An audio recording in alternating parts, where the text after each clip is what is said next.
This video, and chapter 16 is on thermochemistry. If I was your instructor for 150 or 151, when we were talking about our thermodynamics chapter, which would have been chapter 9 in that text, I would have said in 152 you're going to have a continuation of that chapter. So we're going to continue with that topic.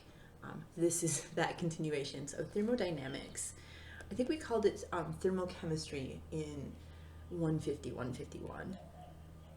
It does build on that, so you probably are going to want to go back and review that section if you don't remember the content. I will review it a little bit, but not in a lot of depth. So it would have been chapter 9 in your 150, 151 text. In the text that we're using in this class, it's actually chapter 5. So do review chapter 5 in our current text. If you go back, if you kept your notes from 150, 151, it would have been chapter 9 in that one. So in our current text, chapter 9 in the 150, 151 text. And the sections in chapter 5 that we're doing, or that I would like you to review, are sections 1 through 3. So for this one, sections 1 through 3. So it was essentially the conservation of energy law, which we will review, and then enthalpy changes. Remember, enthalpy was the heat of our reaction. So if we have a negative enthalpy change, it means we're losing heat energy. If we had a positive enthalpy change, we're gaining heat energy, our system anyway, and we will review that. And then also heats of formation. Heats of formation was a way for us to calculate the enthalpy of our reaction. And I will review it also, but if you need more, I'm going to do it kind of quickly. Please go back and look at those sections from 151. The part that we're going to add in this chapter is spontaneity. We didn't talk a lot about spontaneous processes in 150, 151, but that does get added here. So just in general, and we'll talk more detail as we go through the chapter, but a spontaneous process by definition is a process that occurs on its own without any external influence. And we're going to use this a lot. Part of the goal of this chapter is to determine whether or not a given reaction will proceed. And we'll have a law that tells us that reactions occur spontaneously if their entropy is going to be a new factor, if their entropy increases. So spontaneous processes are ones that occur. We're going to try to determine, is a given set of conditions spontaneous or not. So spontaneous processes, something that occurs on its own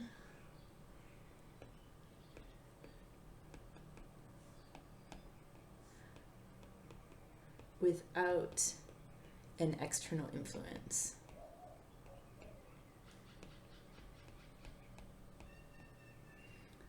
Meaning, if you just let it sit there, is it going to proceed?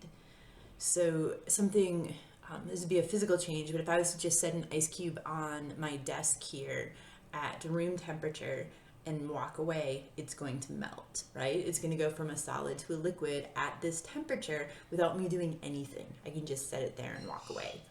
So it would be considered a spontaneous process that would happen. Be careful, a spontaneous process, just because something's spontaneous doesn't mean it's fast.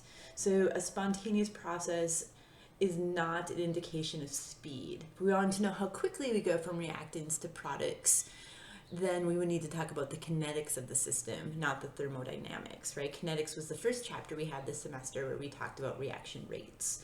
So something could be spontaneous. It can happen on its own, but it could be super, super, super slow. Right? It could take 1,000,000 years, but as long as it happens without us influencing it in some other way, it's going to be considered spontaneous. So spontaneity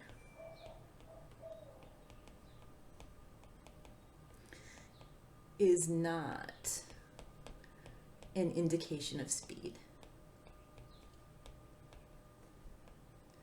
I think what happens a lot of times is folks will get the word spontaneous and instantaneous mixed up, right? Instantaneous means it happens right away. Spontaneous, it happens on its own without an external influence. It could be super fast, but it could be really, really, really slow also. So not an indication of speed. We just know that it's going to happen. We don't know how quickly it's going to happen unless we look at the kinetics of that reaction. So occurs on its own without an external influence. It's not an indication of speed. And then another thing that we've talked about already is equilibrium. A spontaneous process always moves a system towards equilibrium.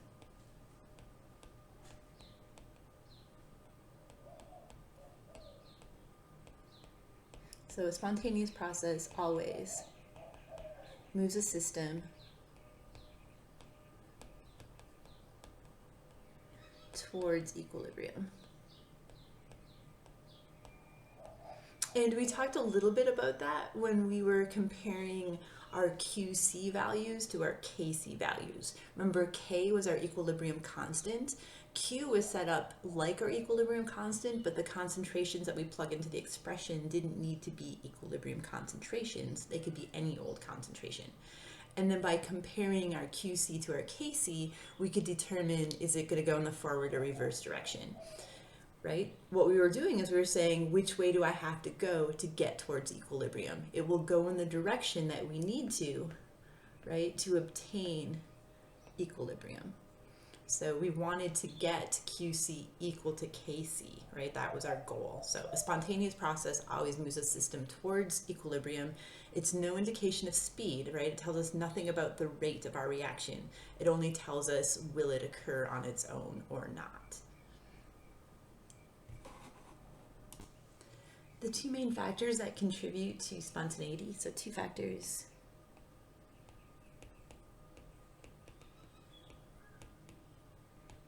That contribute to spontaneity.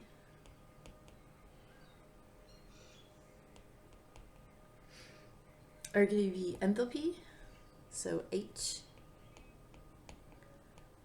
And that was the focus of 151. So we will review that at the beginning of this semester, but that is the content that I wanted you to go back and look at from 151. So enthalpy, and then entropy, which I mentioned briefly a little bit ago. Entropy, our symbol is going to be S, and we will talk a lot about entropy in this chapter. So we will come to that, but it is a measure of disorder. So enthalpy is a measure of the heat of the reaction, so it's the heat. Entropy is the disorder. And like I said, we will come back to that. But another large factor is going to be temperature. Temperature is going to play a key role. So you can have reactions that would be spontaneous at a given temperature, but non-spontaneous at a different temperature. So temperature is also a key factor. So temperature is also key.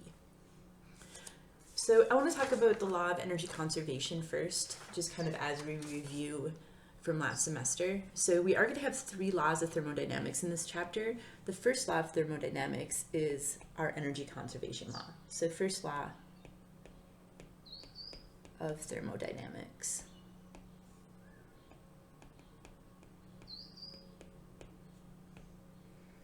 And this is the one that tells us energy is conserved. So energy is not created nor destroyed in a chemical reaction. So total energy remains constant. So energy is neither created nor destroyed.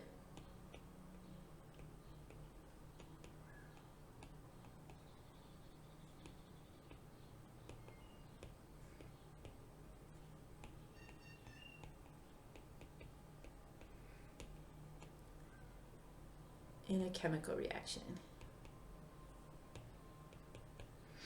If we were going to have the nuclear chemistry chapter this semester, we would see that we don't actually always conserve energy.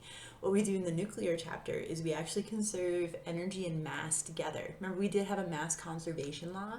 We said that during a chemical reaction, mass is not created or destroyed, right? Part of the reason we balance reactions, right? If we start it with a carbon, we have to end with a carbon. In our nuclear chemistry, we don't necessarily do that. We actually conserve mass and energy together.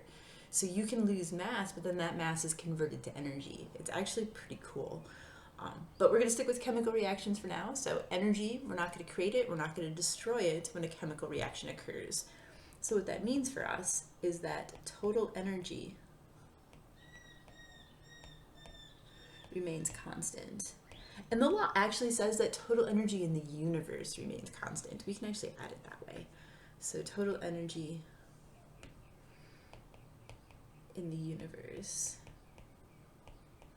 remains constant. So if something is going to lose energy, something else has to gain it, right? If something is going to gain energy, then the energy has to come from somewhere. So something else needs to lose it. So total energy in the universe remains constant. We can say delta E equals, let's actually add a subscript to that. We're going to see a few subscripts in here. So total energy, we could do total is equal to 0, right? If you remember from 150, 151, this delta sign is always going to mean change.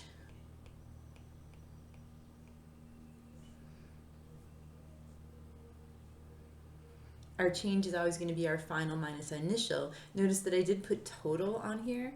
Sometimes it is actually written as universe. We could write it that way if that makes more sense to you.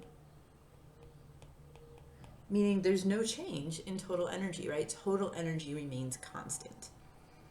So energy is not created nor destroyed. If something loses it, something else has to gain it. If something gains it, then it has to come from somewhere, so something else needs to lose it.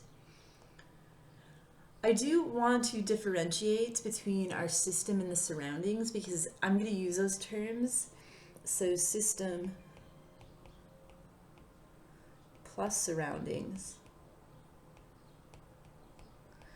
is going to equal my total, or universe if you want it that way.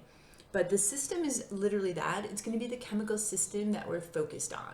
So if I'm looking at an acid-base reaction, so say hydrochloric acid reacting with sodium hydroxide, the hydrochloric acid and the sodium hydroxide is my system.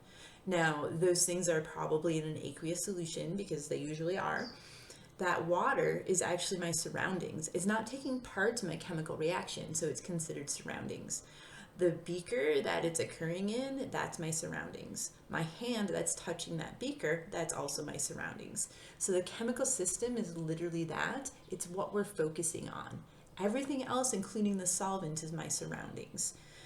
We generally, in this chapter, we're going to look at changes from the point of view of my system and generally ignore the surroundings. So if I say energy is lost, I'm saying the energy of my system is lost. That means the energy of my surroundings is increasing because the total needs to remain constant.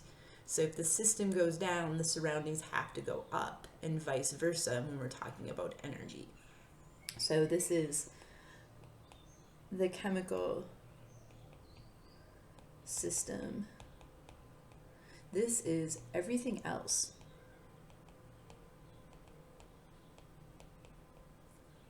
So if I was doing again HCl plus NaOH, and if they were dissolved in water, so aqueous, right? This water is the surroundings. The beaker is the surroundings, whatever it happens to be in. If you were doing a titration and the hydrochloric acid was in an Erlenmeyer flask and your sodium hydroxide was in the burette, that glassware is our surroundings.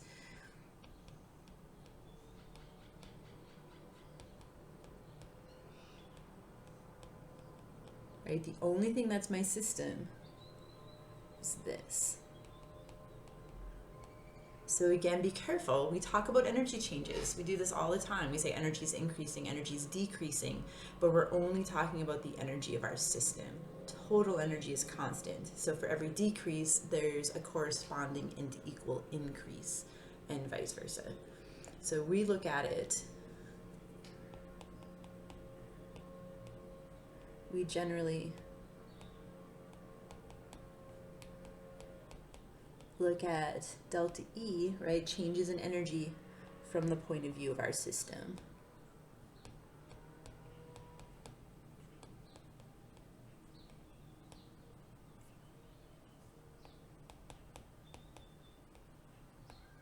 Right? So if I say energy is being lost, I'm talking about the energy of my system losing. That means the energy of my surroundings is increasing because total energy is conserved. So I do want to review enthalpy next. So enthalpy, I said a little bit ago, was H. So this is a 151 review. So enthalpy is defined as the heat of our reaction.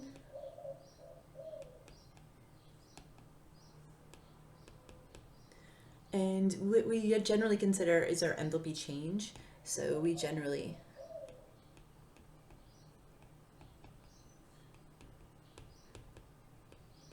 consider the enthalpy change. So delta H. And as I just got done saying, we're going to consider it from the point of view of the system. So heat energy entering the system, heat energy losing the system, remembering though that heat is a form of energy, so there's a corresponding and opposite effect on the surroundings. So again, from the point of view of the system.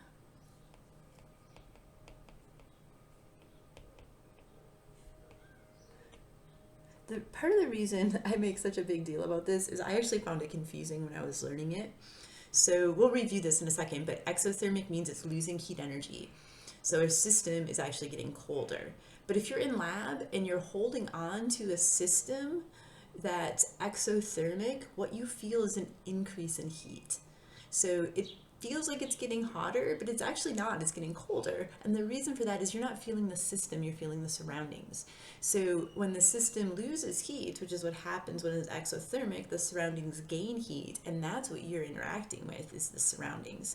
So it never kind of computed until I wrapped my head around the fact that we're considering it from the point of view of the system, but we're interacting with the surroundings, so it's going to be opposite from what we're actually experiencing. Right? If you're holding on to something that's gaining heat energy, right, it's getting hotter, it actually feels cold to our touch because, again, we're interacting with the surroundings, right? The surroundings are losing heat so that our system can gain that heat. So from the point of view of the system, though, we interact with the surroundings. So a lot of times in a lab setting, it actually seems backwards. Anytime we have that delta, I did just say a little bit ago it's change, but it's always going to be final minus initial. So what is our final enthalpy? What is our final heat minus our initial heat? So always final minus initial. That's going to be true for any of the deltas in here. We're going to have delta E, we're going to have delta H, we're going to have delta S. Anytime I put a delta in front of something in this chapter, it means change. And then always final minus initial. So if our enthalpy change is negative, if I have a negative delta H, right, what that means is that my final enthalpy is less than my initial because I'm subtracting a bigger number from a smaller number, right? My enthalpy change is negative, so my enthalpy change is less than 0. That's another way to write it, right? If it's less than 0, it's negative. So if it's negative, it's losing heat energy, right? The system, again, anytime I say it, we're going to be talking about the system. So heat energy flows from the system to the surroundings.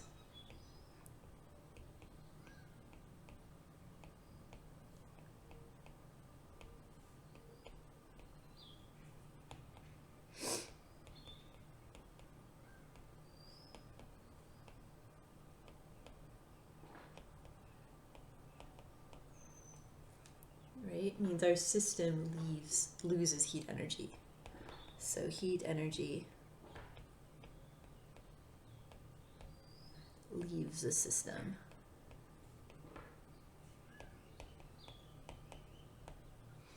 In general, this is associated with making bonds. So if we're making bonds, we're actually releasing energy from that. So making them tends to be negative. Energy is released as heat when bonds are formed. So generally associated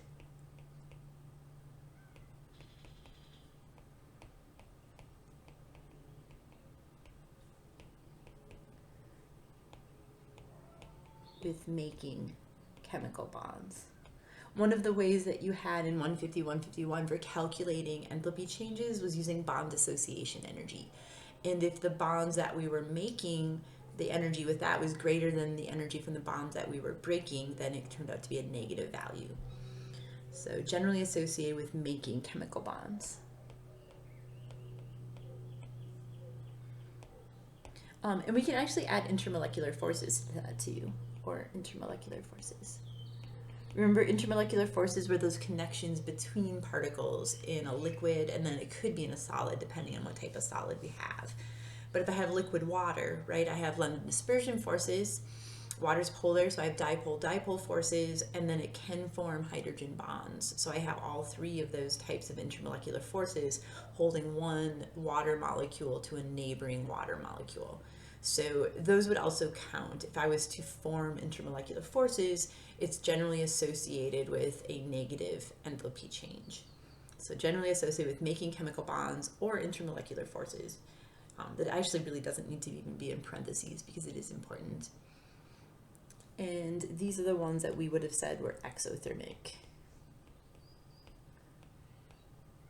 These are the ones that when you're holding on to it, right, it feels like it's getting hot, even though, right, heat energy is leaving the system, but it's going to the surroundings. And then the opposite. If I have a positive enthalpy change, right, we could say my enthalpy change is greater than 0. That means my final enthalpy is greater than my initial. So this time, since the final is greater, heat energy is entering my system. So the system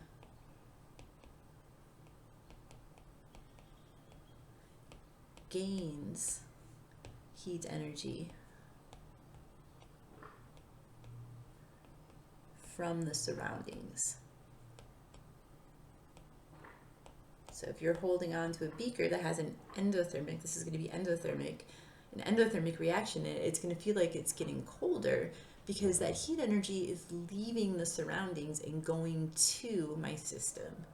So the system gains heat energy or absorbs. Sometimes the word absorb is used more commonly, but same thing. So my system is absorbing heat energy, right? The system gains, well, we'll use absorb, same thing, absorbs heat energy, right? My final is greater than my initial, it's a gaining energy. If we go back up to our exothermic one, my final is less than my initial, which means it lost heat energy, right? Heat energy enters the system.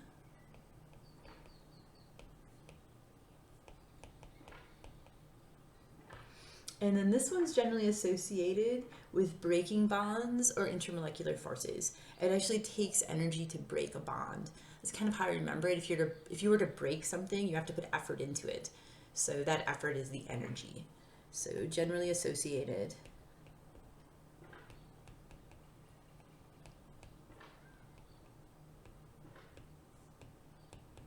with breaking bonds or intermolecular forces. Again, those intermolecular forces are the connections between particles. And we said these were our endothermic reactions. So I want to go through and predict the sign on some enthalpy changes. So we'll do physical changes first. So this enthalpy of physical changes. Remember back in like your early chemistry days, you would have differentiated between a physical change and a chemical change.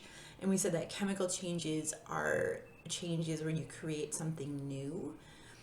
And physical changes, your reactant and your product, right? What you started with and what you ended with had the same chemical identity. So water to water, that sort of thing, versus water to oxygen and hydrogen, right? If we were decomposing water.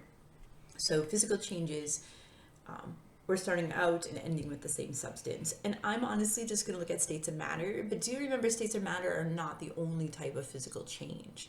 A lot of times when I'll ask a student to define a physical change, they'll say changes in state. And that's not the definition, that's just an example. And it's not the only example, right? If I was to cut my hair, that's a physical change. But I haven't changed the state of my hair, right? All I did was make it look different.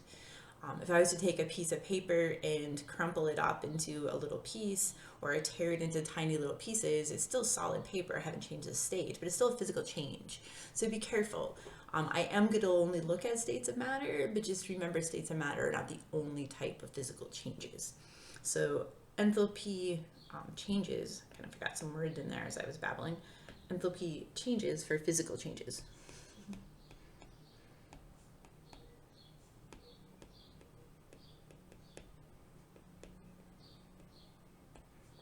So we're going to go through and kind of predict them. Based on the whole, is the bonds forming or the bonds breaking? A couple terms to be familiar with, delta H, and then I'm going to put a subscript fusion down here. Sometimes just FUS instead of writing out the whole words. If you see that, it's the same thing. And then this not symbol, remember that means it's at standard state. So standard state conditions for thermodynamics. So 25 degrees Celsius is generally what we're considering. And this is called the heat of fusion. Instead of saying delta H not fusion, you would say heat of fusion. You could say standard heat of fusion because of that not symbol. And whenever we're looking at the heat of fusion, we're looking at the process for a solid going to a liquid. I know fusion, it sounds like it should be the other way, and actually the number would be the same. It just would have the opposite sign, right? If a liquid goes to a solid, it's going to be the same amount of energy as a solid going to a liquid, but the sign is just going to be opposite. And what we're going to do is we're going to predict the sign. So which one of those is the positive value, which one of those is the negative value in this section. Delta H with a VAP for vaporization. Vaporization is a pretty big word, so generally don't write that one out, but this is the heat of vaporization.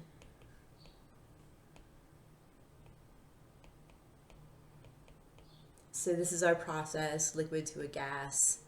Again, if we went from a gas to a liquid, it's going to be the same amount of heat, just the opposite direction, right? All I did was change my arrow in the opposite direction.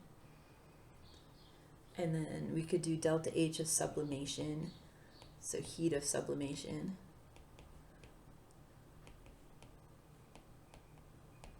Do you guys remember what sublimation was?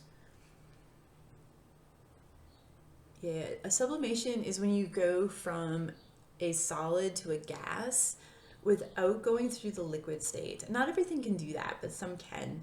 Dry ice is an example. If you had dry ice, which is just solid carbon dioxide, it's going to go to a gas without becoming a liquid first. Mothballs, naphthalene is another example of that.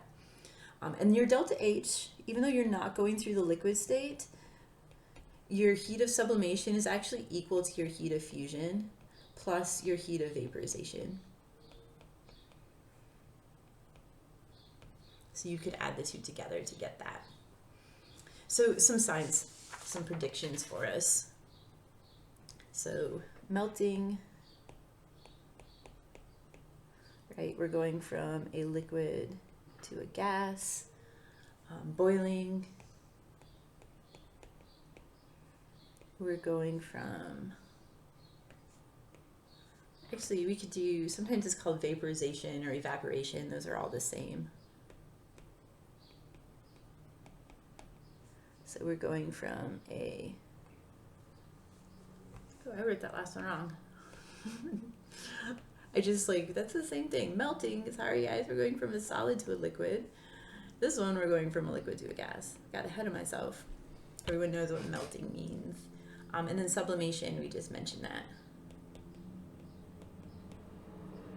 This one, we are going from our solid to a gas.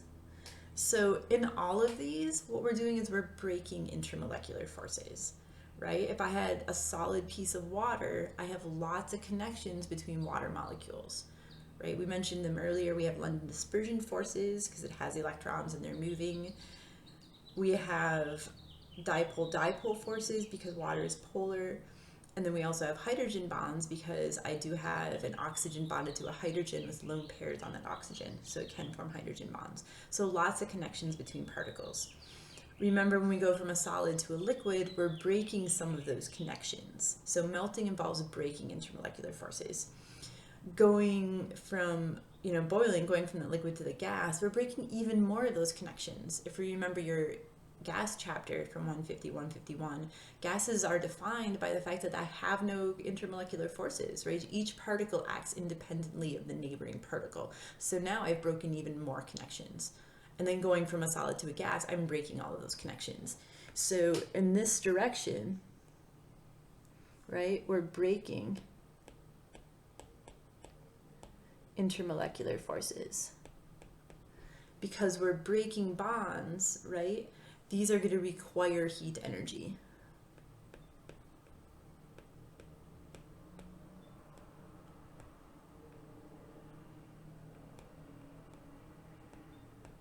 So we are going to have positive enthalpy changes for all of these, right? It requires heat energy. It requires an effort to break something, right? We have to put energy into breaking it. The energy that we're putting into it is to break the intermolecular forces in this case. And then the opposite of all of these, if we were to freeze something, right? We're going from a liquid to that solid. Condensation. We're going from a gas to a liquid.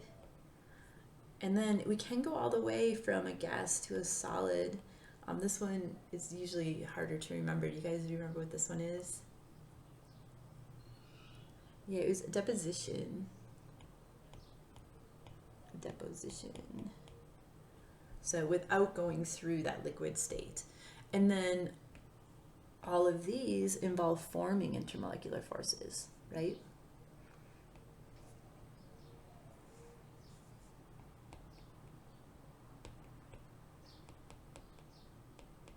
This is going to release heat energy.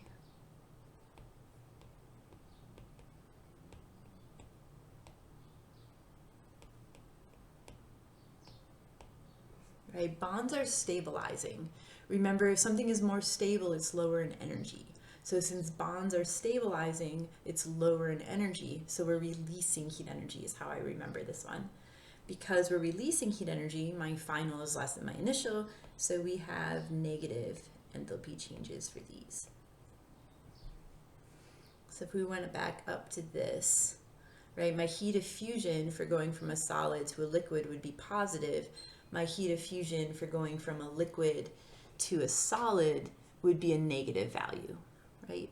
So this would be positive, this would be negative, right? The first one, I'm breaking intermolecular forces, I have to put energy into that.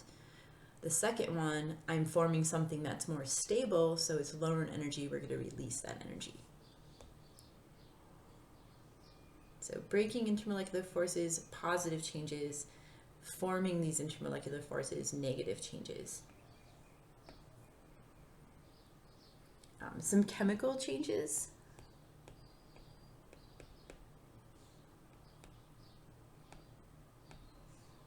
Chemical changes is just another word for a chemical reaction. And we're just going to look at a couple different types of reactions. Our first one are decomposition reactions.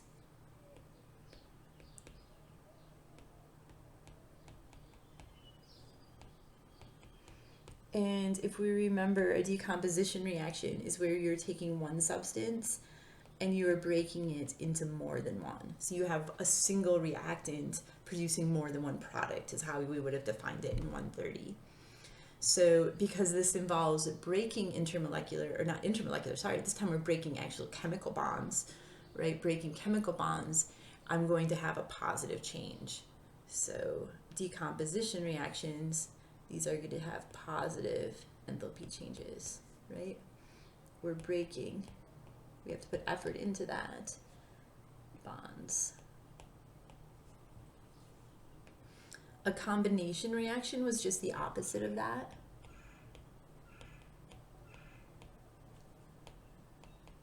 right? In a combination reaction, I have more than one reactant going to a single product. So I'm forming intermolecular, I keep saying intermolecular, I'm so sorry guys.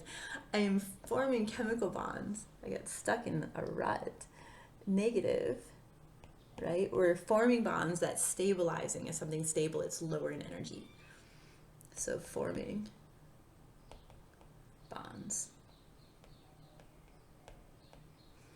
The other two that I'm going to mention, and we're just going to predict this one, not so much on whether we're forming or breaking bonds, but just from experience. You guys have some chemistry experience at this point. And I did mention this one earlier too, but acid-base neutralization reactions. But you've done a few of these in lab. If you had 130, you would have done acetic acid of vinegar titration. In 150, 151, you did a couple titrations. And acid-base neutralization reactions are actually exothermic. If you were holding on to it, you would have noted that it got hot. Again, remember, you're interacting with the surroundings, not the system. So because the surroundings are getting warmer, that means your system lost heat. So negative changes, right? Surroundings get warmer. So if you would have been holding on to that Erlenmeyer flask that you were titrating into, you would have noticed that it got warmer. Surroundings get warmer. So surroundings are gaining heat, meaning my system, again, always from the point of view of our system, is losing heat. And then the other one, again, just based on experience, not that we've done any of these in lab, but usually just in life, we usually know combustion reactions. So if you have a barbecue grill and it's heated with propane, or gas stove in your house, or heat, right? If your house is heated, there are combustion reactions that are generally doing that. So remember, combustion is where we're taking some sort of fuel, it could be methane gas, we're adding oxygen, we're getting carbon dioxide and water. And again, we're forming some bonds, we're breaking some bonds. It just happens that we're forming more bonds than we're breaking, higher energy bonds, I should say. And that energy is released as heat. So this is also a negative enthalpy change. And usually, like, I put warmer for the other one. This one's actually hot, right? The reason we can actually cook hamburgers with combustion reactions is I'm giving off so much heat energy. That heat energy can use then to cook our food. So surroundings get hot, right? Some sort of explosion, right? Fireworks, it's a combustion reaction. So we're actually releasing heat energy. So again, we're not really predicting those last two based on are we forming bonds or breaking bonds, because we're doing both. We're forming some bonds and breaking some bonds. It just happens that the ones that we're forming are stabilizing. So overall energy is released from those two.